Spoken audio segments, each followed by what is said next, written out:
precision, and perfection.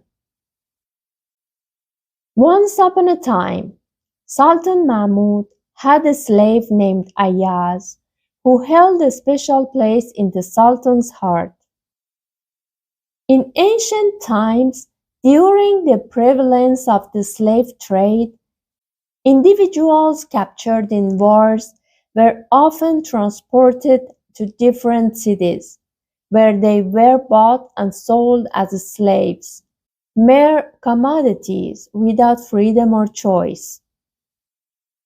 During this dehumanizing trade, some slaves remained bound for life, while others, possessing skills and talents, gradually elevated their status, gaining recognition and respect. Ayaz, a young black man captured in a war, found himself in the court of Sultan Mahmud. Despite his humble beginnings, Ayaz's intelligence, wit, and unwavering honesty endeared him to the Sultan, securing his position as both servant and confidant. Ayaz's constant presence beside the Sultan fueled the flames of jealousy among others in the court. They questioned the Sultan's deep affection for a black slave, unable to recognize Ayaz's true qualities. Gossip and slander spread, portraying the relationship between Mahmud and Ayaz as a tale of forbidden love perpetuated by poets and storytellers. To test Ayaz's intelligence and honesty, Sultan Mahmud devised various challenges. On one occasion, while riding through a desert with his companions, a contemplation occurred to Sultan Mahmud. He proceeded to open the pouch containing his currency and scattered a handful of it on the ground. Unperturbed, he continued forward without glancing back. After the passage of a few minutes, Sultan Mahmud turned around and observed that his entourage had lagged behind, leaving Ayaz as his sole companion. Inquiring of Ayaz, Mahmud sought to know the whereabouts of the others. Ayaz articulated, "They observed the windfall and neglected their duties. But I am committed to my service and prepared for my responsibilities." In response, Mahmud inquired, "Upon witnessing my wealth scattered and vanishing in the desert, why did you not retrieve the money and accompany me? Shouldn't you have contemplated a solution?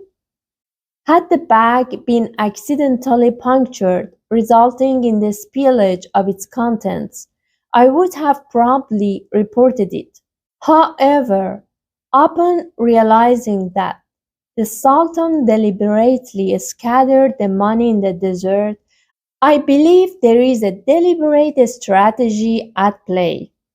Ayaz elaborated, "In any event, I hold the Sultan in high regard as a wise man. Consider this analogy. If someone is being pursued by an adversary, the desire to amass wealth can inadvertently create distance from the pursuer." In response, Mahmud inquired, "What if there is no pursuer?" Ayaz retorted, "In such circumstances, one can discern the loyalty of friends." As such incidents continued, Ayaz's value in the eyes of the Sultan grew. One day, as they prepared for a hunting expedition, Mahmud invited nobles and courtiers to join. Their dismay was palpable when Ayaz walked shoulder to shoulder with the Sultan, even in the hunting party.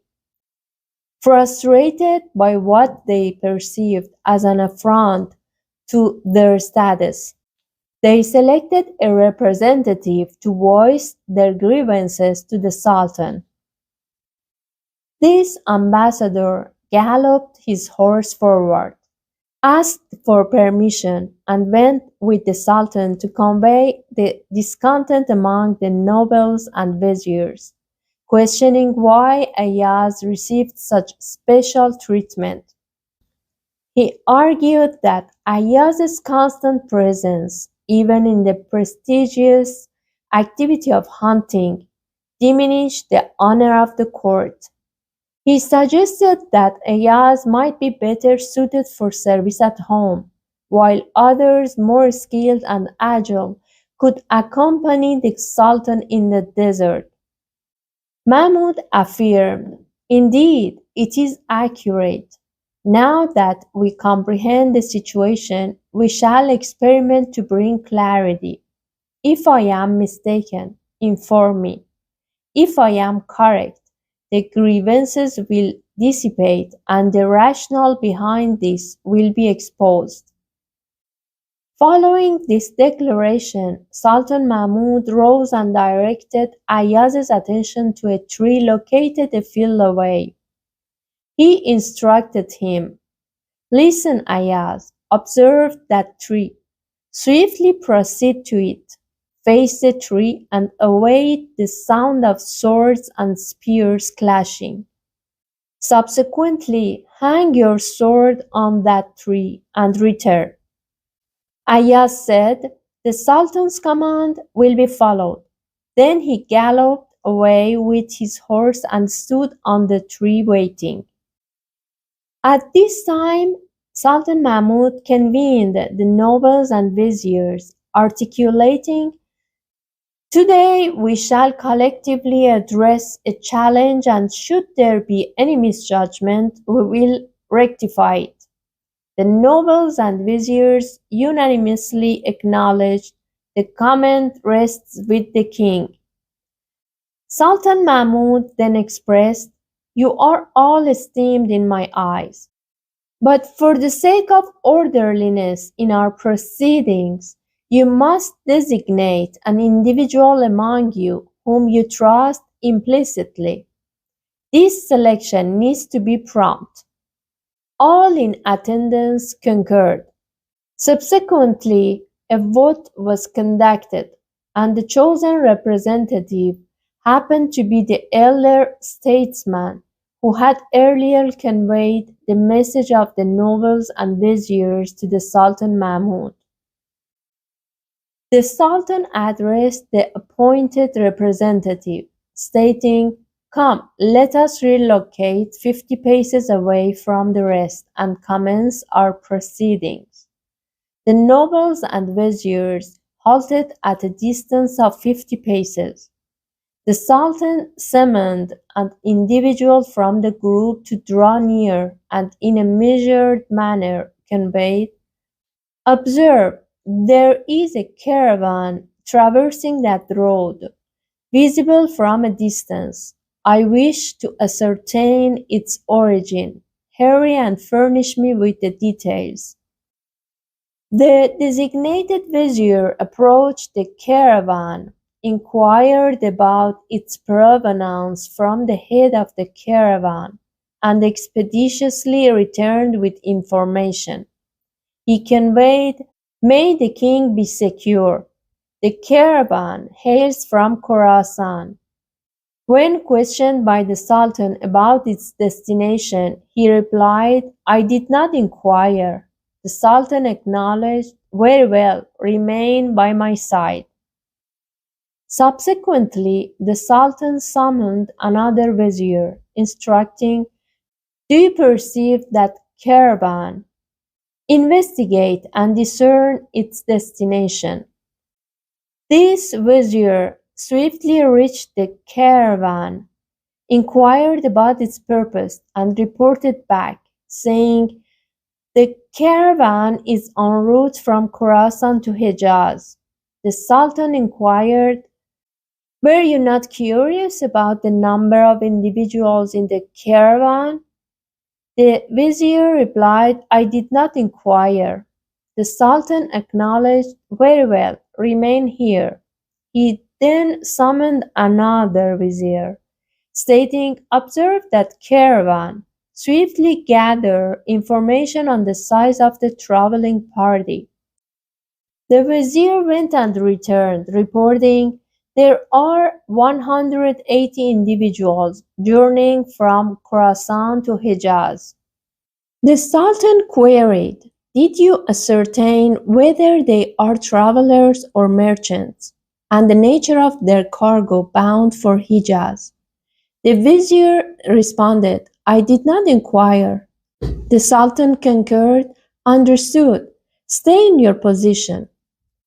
He proceeded to summon the fourth vizier, instructing, "You see that caravan heading from Khorasan to Hejaz.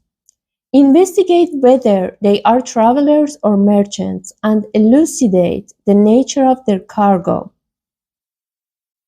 The fourth vizier complied promptly, providing updates from the caravan.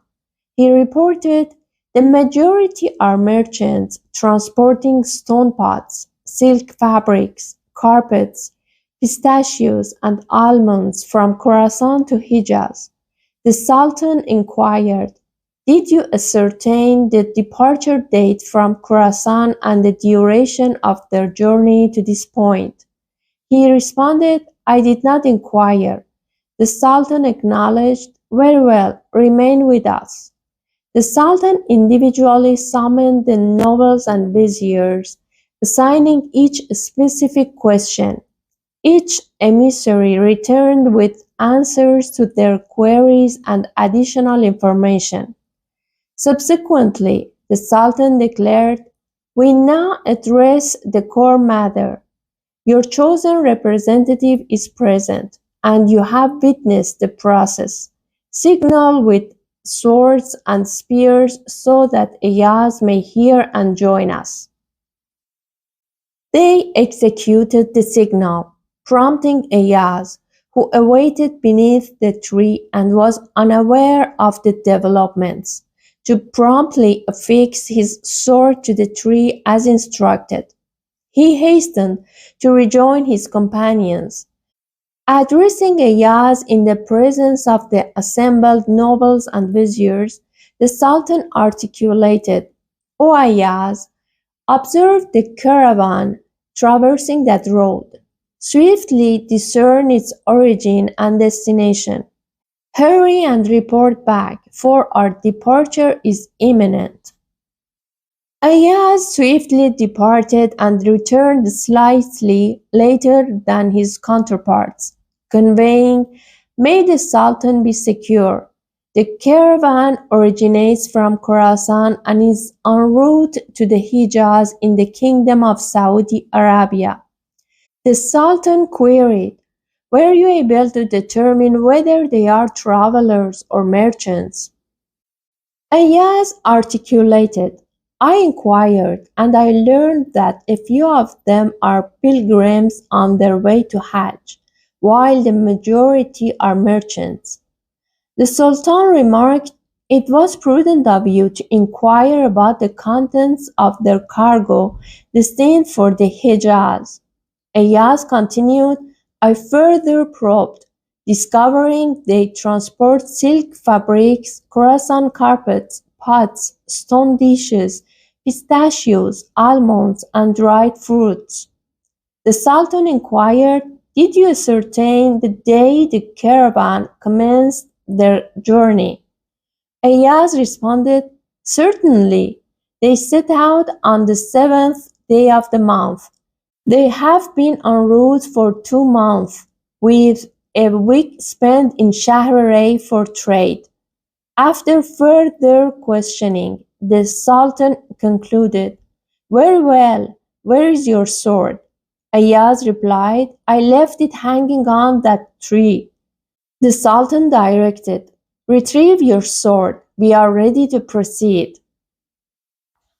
Upon Ayaz's departure, Sultan Mahmud addressed the viziers and princes, stating, "I must convey a reflection. You sought the rationale behind my camaraderie, and today's test has provided an answer.